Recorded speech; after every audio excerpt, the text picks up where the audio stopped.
Which is better? Flexible cementitious waterproofing or polyurethane waterproofing? Yan ang malalaman natin in this segment.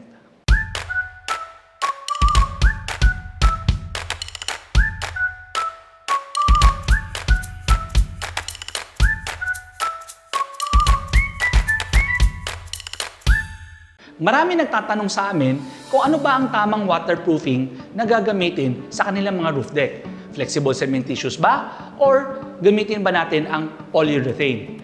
Intindihin muna natin ang characteristics ng bawat waterproofing product na mga ito.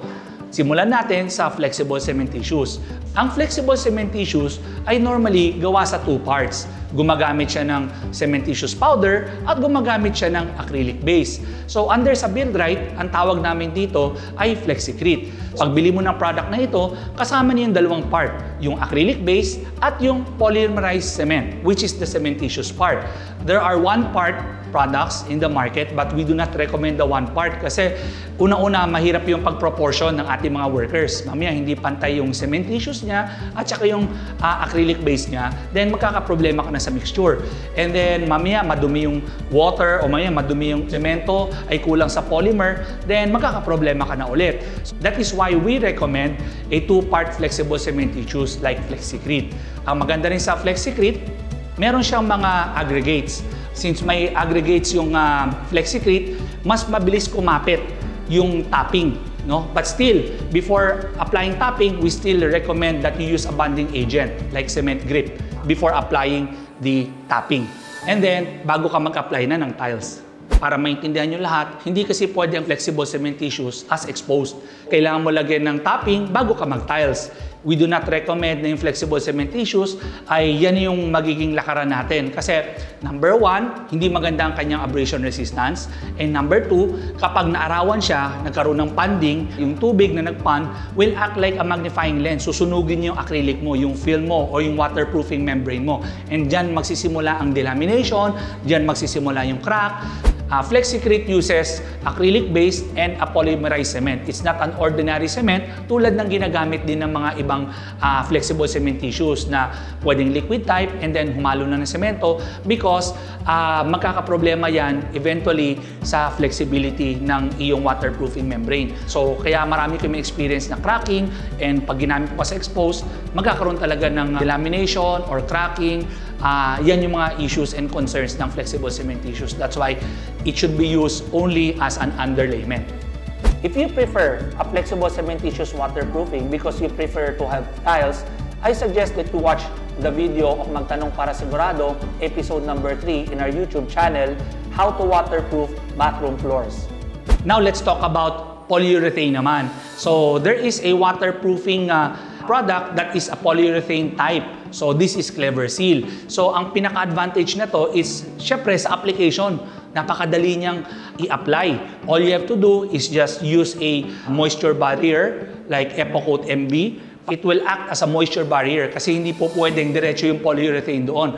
Kasi it's not a good moisture barrier. Kailangan natin ng product that has good adhesion at the same time may good penetrating properties para kumapit siya sa concrete natin. Para pag may moisture, hindi niya kayang itulak yung coating natin.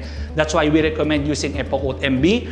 And then after using EpoCoat MB, you can use the Clever Seal already. So Clever Seal as a polyurethane waterproofing has good abrasion resistance, no? And of course, it has good UV resistance. Ang maganda rito, ang properties niya in layman's term is that yung molecules niya is very dense. Ibig sabihin nagsisiksikan sila but at the same time it's flexible.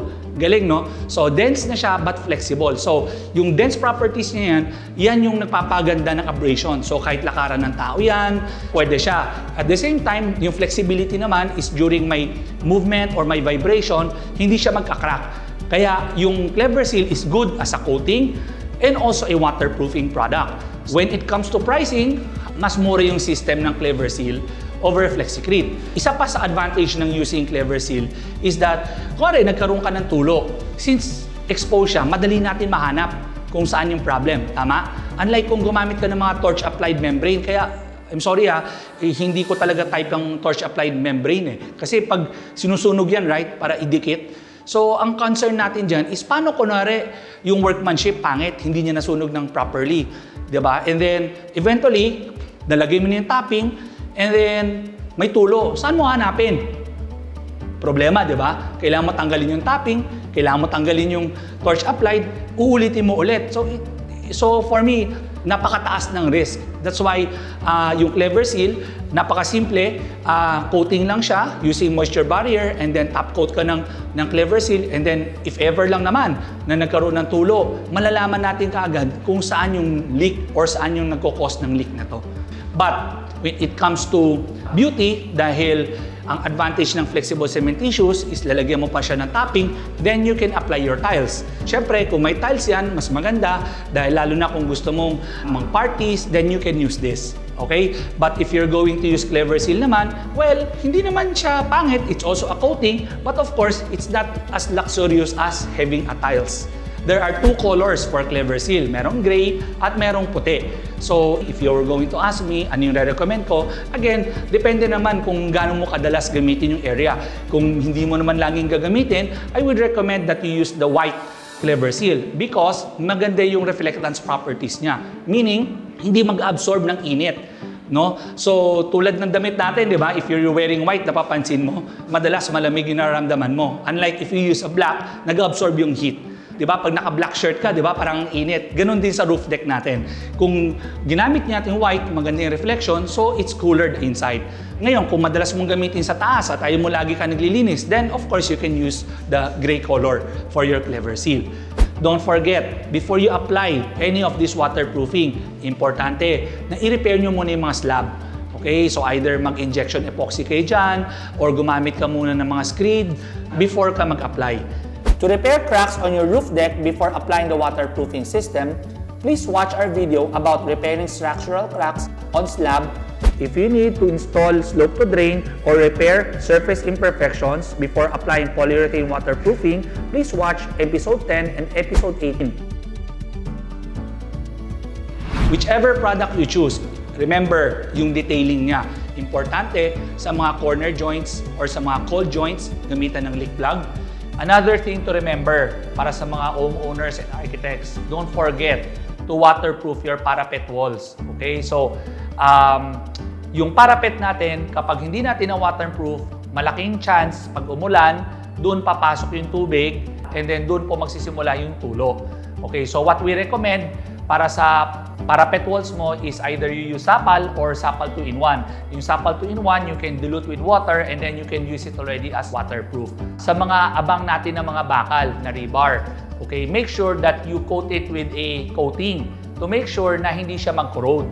Okay, so what we recommend here is that you use red oxide. We do not use epoxy primer dahil ang epoxy primer po is not good for UV resistance. So I presume na kaya ka may abang is next time nyo pag gagawin. Probably 2 years from now, 3 years from now, or a year from now. So hindi siya pwedeng magbabad sa UV kasi tendency niya is mag-delaminate, mag-crack. So, and then magkukurod yung rebar mo and then papasok na siya sa slab. And then sisirain niya na yung konkreto mo, and then dyan magkakaroon ng crack, and then dyan naman magkakaroon ng seepage ng water. So, we recommend that you protect your rebar by using a red oxide. Another thing to remember, hindi advisable gumamit lang ng EpoCoat MB and Clever Seal to seal the gaps between the pipes or metals on your roof deck. Kunwari, meron kayong pipes na abang or roof vents, you have to be careful when you have this on your roof decks. We recommend using HandyFix, which is a hybrid sealant and adhesive para dumikit sa concrete and then dumikit din siya sa PVC pipe. At the same time, parang buhos ka ng overlayment, kakapit pa rin siya. Isa pa, sa dulo naman ng rebar, make sure na maglagay kayo ng HandyFix to seal it off dun sa concrete para hindi wala siyang pasukan ng tubig papunta sa slab. I hope medyo mas naintindihan nyo na kung kailan kayo gagamit ng flexible cement tissues or ng polyurethane. Panoodin natin tong video na to para malaman natin kung paano mag-apply ng Clever Seal.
Ayan. So malinaw na sa inyo ano difference ng FlexiCrete flexible cement tissues versus CleverSeal na polyurethane waterproofing. Again, kung meron kayong mga tanong, meron kayong mga suggestion, please feel free to comment sa mga pages namin sa BuildRight or sa YouTube namin. Kung meron kayong mga video na gusto ninyong gawin namin, huwag kayong mahiya mag-comment sa comment section namin. Again, this is Derek Tan. Magtanong para sigurado!